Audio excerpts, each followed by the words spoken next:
My thesis is that there's been a quiet revolution, a quiet scientific discovery that is happening at the margins of many of the disciplines in social science. It's oftentimes not seen. It's not what gets picked up in the mass media. But yet it has created some enormously interesting findings. And that quiet scientific discovery that's been going on in different parts of different disciplines, oftentimes not the main stuff you see in the textbooks, is a science of social and behavioral change. How to actually change people's behaviors, change them for the good. It's not something that's clearly identified in these fields, and so it's been quiet. But what I want to do today is begin to shout it, to be more vocal about it, and to look for people all across these marginal disciplines and say, look, we have a lot in common. Let's start talking and let's start working together and changing behavior. Before getting into the details of this science of social influence, I want to ask why? What goes on in each of these little subfields? Why are they creating this body of knowledge that actually works? Well, they all have certain things in common.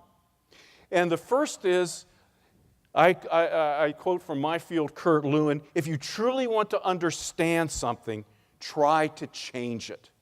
If you can speculate, you can discuss, you can pontificate about behavior or whatever you'd like for as long as you want. Until you change it, you don't really know it.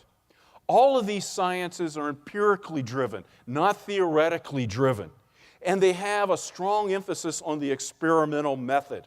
I want to go out, I've got multiple tactics, let me see what will work in that situation. Their theory is close to data, limited theoretical constructs. You won't see massive theoretical variables on the unconscious. One of the most important ones, and it's important, I'll phrase it both the way I think you would say it and the way I would say it. No fundamental attribution error and no homunculus error. The fundamental attribution error in social psychology is that when people try to explain behavior, they underweight the power of the situation and say, not this person obeyed the authority, not because of the authority cues in that situation, the power of social forces there, but instead they must be obedient, they must be conscientious, they must be something, some trait. The homunculus error, there's always a little man in the machine that does exactly what you need to do to get power of the big machine. And I've often thought, if I ever give up research, I'll just go off and say there's actually a man in the machine that's running the man in the machine that's running the man in the machine. Because they don't make the fundamental attribution error, and here's where in the homunculus error, here's where the power comes in.